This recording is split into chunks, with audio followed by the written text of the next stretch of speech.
My name is Ben Burgis. I am the author of Canceling Comedians While the World Burns, a critique of the contemporary left, which is available for pre-order from Zer0 Books. What I want to talk about today is an article that I recently wrote for Jacobin called So You're Still Being Publicly Shamed, which is a 5 years later review essay about Jon Ronson's 2015 book, So You're Being Publicly Shamed, trying to get into what's changed since it was written, how Ronson's ideas hold up, what we can add to them. And I think that it's a good companion piece to my forthcoming book, because in that book, Canceling Comedians While the World Burns, a critique of the contemporary left, I'm not just going to keep saying that over and over again, but maybe one more time after this. As the second part of the title indicates, my focus there is very much on intra-left criticism. So the overall thesis of the book is that there is a culture of moralism within the left that is extremely unhelpful given our high-stakes political goals, right? So like Nero fiddling while Rome burns, right? Canceling comedians while the world burns is unhelpful during a crisis. That's not a relative privation fallacy. The point isn't that you shouldn't be critical of one person doing one bad thing because other people are doing other bad things. The point is that it is a unhelpful thing to do that I also don't think can be justified on its own terms. In fact, I think it's much worse than fiddling while Rome burns, because if you're fiddling but you're also doing something about the fire, that would be fine. Whereas if you are perpetuating this culture of moralistic nonsense while also doing useful real-world activism, the first thing undermines the second thing. So in that book, my overall thesis is that the left, not just in the United States, but especially in the United States, because this is definitely the epicenter of the problem, has a bad tendency in many cases to view politics in moralistic terms rather than strategic terms, thinking about performance of individual moral commitment and then policing, other people's individual moral commitment, rather than thinking strategically about how to collectively organize for power. And that this bad habit, this mindset that I'm criticizing, is both a symptom of and a contributing factor to our long exile from the levers of real-world power. And what the title of the book comes from, right, that sort of representative example of this larger problem of counterproductive left moralism, is the first chapter of the book, where I use the comedy wars as a kind of way into this larger problem, because I think that when progressives and leftists denounce comedians for the contents of their sets as if some bit in a stand-up comedy album were the platform someone was using to run for the National Political Committee of DSA, that's a particularly embarrassing and striking symptom of this larger problem. And then in the rest of the book, I talk about the larger problem in instances and examples ranging from Antifa to tankies to the way that when Joe Rogan sort of endorsed Bernie Sanders, there was obviously a rat-fucking attempt from the centrist candidates, but lots of people with rose emojis in their Twitter handles to signal their support for socialist politics took the bait, right? Just like when this came after the book was written, but just like when the Alex Morse stuff came out, right? Lots of people in the rose emoji Twitter handle world took the bait. So that's the book.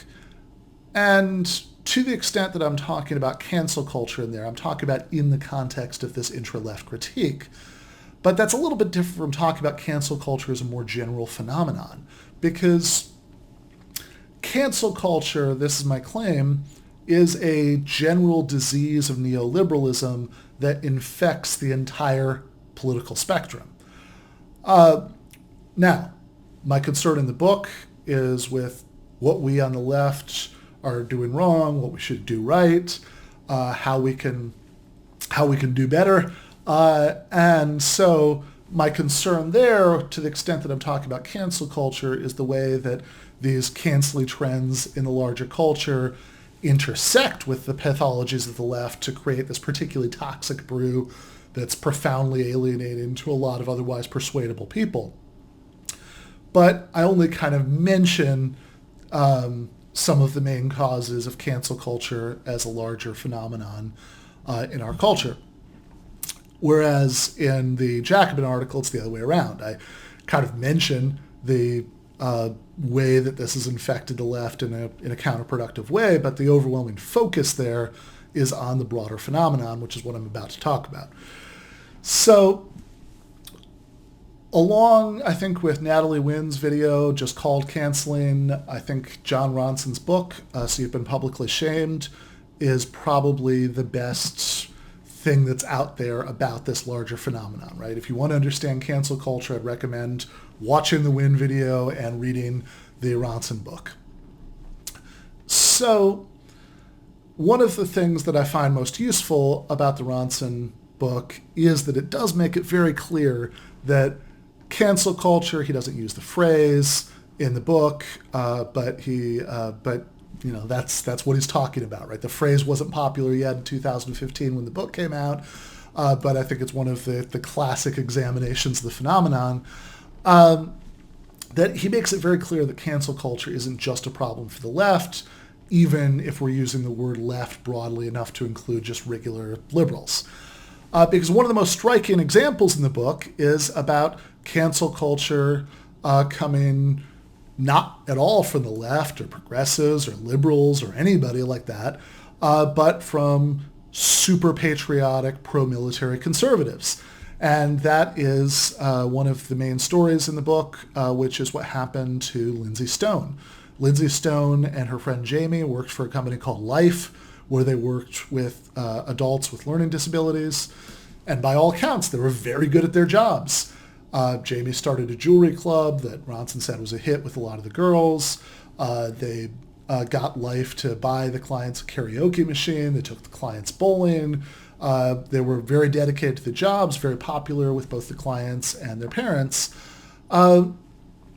And while they weren't at work, Lindsay and Jamie, would hang out socially, and they liked to take pictures of each other for Facebook, doing jokey and irreverent things like smoking in front of a non-smoking sign.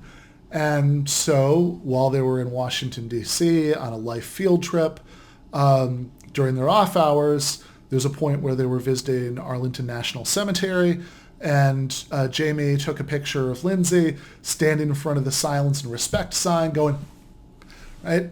She wasn't actually making any noise, but she was pretending like she was shouting, and I think she was flipping off Jamie as a joke.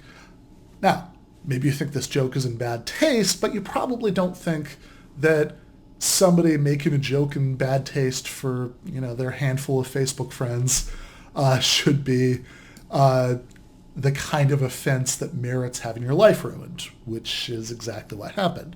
Nobody particularly noticed for the first 4 weeks, but then somehow it got out. Like many Facebook users, they weren't probably as careful as they should have been about the privacy settings, and somehow the world in general became aware of this. And the day that the world in general became aware of this, Lindsay and Jamie were having a dinner to celebrate their birthdays, which were very close to each other, so they had a joint birthday dinner, and their phones started buzzing, and they saw that this had blown up to the point that by the end of the night, somebody had created a Fire Lindsay Stone Facebook group that got 19,000 likes at one point, and by the next morning, the mob had gotten its wish. Lindsay was fired. Her boss didn't even let her come and get her stuff out of her desk. I don't know, maybe it was a couple days, but very quickly. Her boss didn't even let her get her stuff out of her desk. She had to meet him in the parking lot, and she couldn't get another job for about a year. During that year, she was developing depression and insomnia. She wouldn't go out on dates because she was so sure the guys would Google her. etc., etc., etc. And one of the most amazing things reading the story in the book is that in this case, right, the culture war preoccupations may have shifted between 2012, which is when it happened. The book came out in 2015, and now, but the habit of cancelers reassuring each other mid-cancellation that no one is ever really canceled and cancel culture doesn't exist is very much present here. In between the posts calling her a fat feminist and saying she should be expelled from the country and saying she should die and rot in hell, you see a post that Ronson quotes from somebody saying, hey, don't talk about Lindsay Stone like she's a martyr. She'll be fine. In 6 months, nobody will remember who she is. Yeah. Another one of the stories in this book is about Justine Sacco, who is an American but from a South African family, and she was getting ready to board a flight to Cape Town to visit her family, and she tweeted out what she thought of as an edgy anti-racist joke to her 170 Twitter followers about how, oh, I'm going to Africa, but don't worry, I won't get AIDS, I'm white. In other words, kind of calling attention in a jokey way to these horrifying disparities, and I think to her mind, mocking white people, thinking that they can't, that this isn't going to be a problem for them. Again, she saw this as an anti-racist joke. Most of her Twitter followers, right, all 170 of them probably saw it in the same context. Justine Sacco came from a family that had supported the ANC during the struggle against apartheid in South Africa. This was very important to her value system. But random people on Twitter didn't have any of that context, and they, saw the joke in a different light, and it went super viral. So by the time she landed in Cape Town, this was trending #1 on Twitter, and there were thousands and thousands of people denouncing her to an audience of millions of people as a horrible racist. And when she landed, she was immediately fired from her job. And when she got back to the United States, she couldn't find a new job. And that was just kind of the beginning of it, right?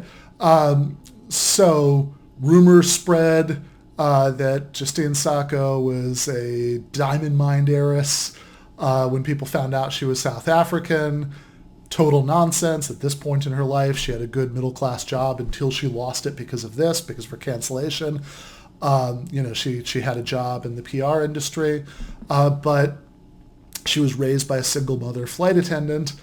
And much like Lindsay Stone, she is a perfect counterexample to the claim that cancel culture is only a problem for wealthy and powerful celebrities. Neither of them were particularly wealthy. They both had good jobs until they lost them. Neither of them exercised any sort of power, and neither of them were celebrities. The only reason anybody who doesn't actually know these people in real life has ever heard either of these women's names is that they were canceled. That's it. That's the only thing they're famous for. And oftentimes what we hear is, oh, cancel culture, this is just something that was made up, or this is just a way of wealthy and powerful celebrities complaining about being criticized. But I think there's a really obvious tension within the views of cancel culture apologists who on the one hand say, oh, no, nobody's canceled. There's no such thing as cancel culture. What you call canceling is really just criticism. And on the other hand, they practically masturbate talking about accountability and consequences. And of course, you can have one or the other of those, but you do kind of have to pick. Because if being mob denounced by thousands of strangers in the harshest and most toxic terms didn't have a psychological effect on the average human being that mere criticism did not, where would the accountability come in? Where would the consequences come in? Just criticizing somebody isn't a consequence. It's not accountability. So again, I think if you even carefully listen to what people are saying on the other side of this argument, the whole thing kind of collapses. But in Justine Sacco's case, the consequences only started with losing her job because the culture kind of glommed onto her in the way they did. BuzzFeed was ransacking her old tweets to try to find other jokes that they could use to add to the narrative. The New York Post was sending reporters to follow her to the gym. She ended up having to leave the country to just be around people who didn't know her from this tweet. That seems really bad. And of course, these are not isolated cases. In 2020, you see stuff like this happening all the damn time, and it's incredibly depressing. I think the more interesting question is, where does it come from, and what can be done about it? So if we've ruled out the obviously silly idea that this is something that comes from the left, right? Clearly not. This is a general cultural problem that infects the whole ideological spectrum, right? You can see it in that ridiculous Emerson student who reported her queer studies professor to both her dean and all of Twitter because when she emailed him about how many black authors weren't on the syllabus, he responded in a very reasonable and thoughtful, but I guess insufficiently apologetic way. You could see it there, sure, but you could also see it in an example that Peter Coffin pointed out in his video on this subject of conservatives on Twitter trying to get a Starbucks, I think, barista fired for saying fuck Trump. Same deal, right? There's a much bigger thing going on here. And this is worth emphasizing because one of the other things I really liked in Jon Ronson's book was his explanation of some bad explanations of what's going on here. So there's a point where he talks about a lot of ideas that people have about online or even offline mob psychology that emphasize this idea that, oh, when people are being crazy in these contexts, they like infect each other with it. This idea goes back to this 19th century French thinker, Gustave Le Bon, who talks about what he calls the madness of crowds. And the section on Le Bon is one of the best parts in Ronson's book because Le Bon is a piece of work. I think Ronson quotes a Le Bon biographer who says that he was perhaps the greatest asshole who's ever lived. And you can really see that there, right? So he was a literal skull measurer. He, did scientific work trying to show that aristocrats and businessmen had bigger brains than everybody else, for the purpose of which he would take skulls from corpses and fill them with buckshot and then count how many pieces of buckshot it took to fill them. If you think there's a maybe interesting analogy between that and the obsession of some on the contemporary right with race and IQ, I'll leave that, as they say, as an exercise to the reader. But in any case, his idea about the madness of crowds didn't come from any sort of dispassionate scientific investigation. It came from him freaking out about the Paris Commune in 1871 when workers and rank and file soldiers took over the city of Paris and ran it in this radically democratic way, where they got rid of a lot of the old state bureaucracy and they had this ultra-democratic form of government, and they even took some abandoned factories and reopened them as worker cooperatives. And so, of course, people like Karl Marx, or for that matter, his anarchist factional opponent, Mikhail Bakunin, were very excited about this.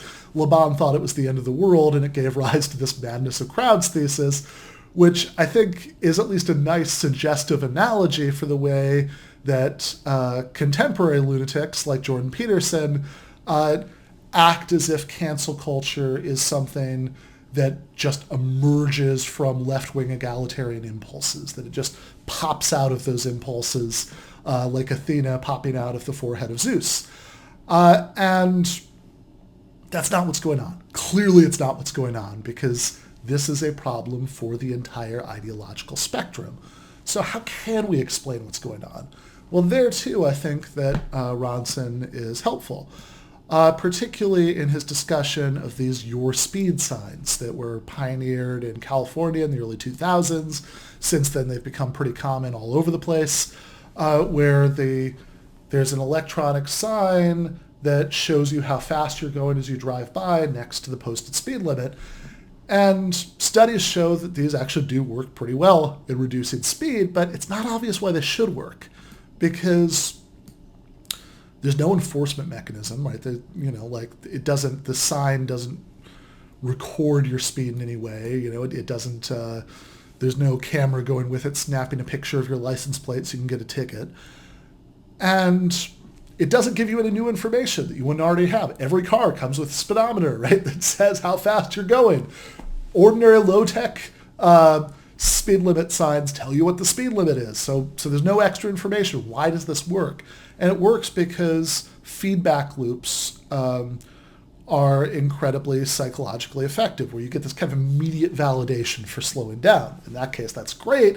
Unfortunately, the structure of corporate-owned, quasi-monopolistic social media platforms that, of course, operate for profit, and thus, like a lot of commodities, the corporations that make them try to make them as addictive as at all possible psychologically.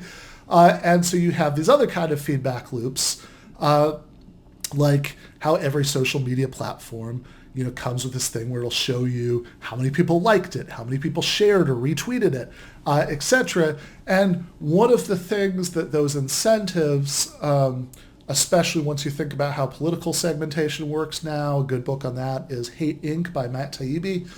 The way that a lot of those incentives shake out is that a really easy way with this extremely small number of characters that you're given, for example, on Twitter, to harvest the immediate psychological validation of likes and retweets is to go after somebody in this really knee-jerk way, right? Like one of my favorite examples from a few months ago is Wendell Potter, who used to be a health insurance executive, left the insurance industry in 2009, has since then dedicated his life to advocating for single payer, who tweeted, hey, the fact that people don't realize even during the coronavirus how much single payer would help us is a sign of the effectiveness of the lies that I told as a health insurance executive. It's the kind of thing Potter tweets all the time, but some writer, who I'll leave nameless because he did eventually delete this, quote tweeted that and said, oh my God, this utter piece of shit actually admitted it.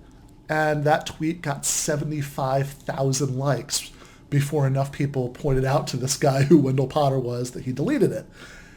And my favorite thing about this is that it would have literally taken him 2 or 3 seconds to find out the relevant information about Wendell Potter, because all he would have had to do was click on Potter's name on Twitter, and he would have seen his Twitter bio, where he would have seen that he heads up all these single-payer advocacy organizations. But he didn't do that, and the reason he didn't do it isn't, I think, because this particular individual is a particularly horrible person. I think this is behavior that we've all probably engaged in to one degree or another, because none of us are immune from this incentive structure. And what this incentivizes is jumping to the immediate outrage, jumping to denunciation, so that you can get this immediate feedback of validation for doing that. So that's a big part, I think, of what gives rise to this. I think a complete material analysis of the origins of cancel culture would always also get into the increased alienation and atomization that we get during the sort of neoliberal phase of the development of capitalism, weakening of community bonds, etc. So many people feel most connected to other people online, which interacts with these incentives in a terrible way sometimes. And of course, what particularly gives this stuff its sting, at least here in the United States, is that we have an extraordinarily weak and defeated labor movement. We've got something like 6.7% private sector unionization, and most American workers are at workplaces with at-will employment, meaning your boss can fire you whenever, why ever. And you have basically no recourse unless you can prove that it falls into a few prohibited categories, which is very hard to do.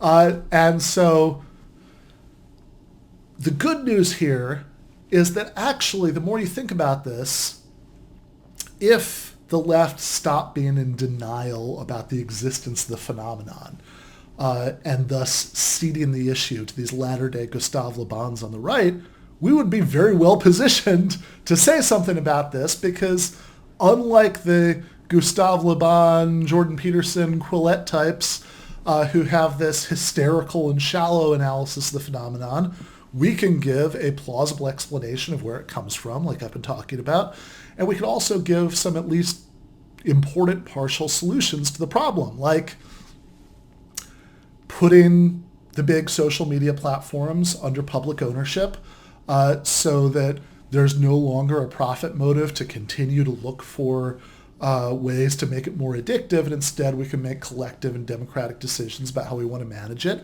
like eliminating at-will employment and rebuilding the labor movement. So doxing doesn't have a lot of the sting that it does right now, which is a big part of this toxic brew of cancel culture. Like just generally building a re-energized left so that people feel less powerless outside of Twitter and the rest of these platforms, thus giving people less of a reason to seek out this feeling of being powerful by at least getting the bad people fired. So again, the article is called So You're Still Being Publicly Shamed. You can read that at Jacobin. The book is called Canceling Comedians While the World Burns, A Critique of the Contemporary Left. That's available for pre-order, certainly at least at Amazon. As it becomes available other places, I'll keep you guys updated. Otherwise, I will see you next week. Thanks for watching this Zer0 Books video. If you enjoyed it, subscribe to this channel and click on the notifications bell so that you'll be alerted whenever we release a new video. You should also consider supporting us on Patreon. Our patrons get access to our Inside Zer0 Books podcast every week and can get access to the Zer0 Books book club and help us to continue making online content from the left.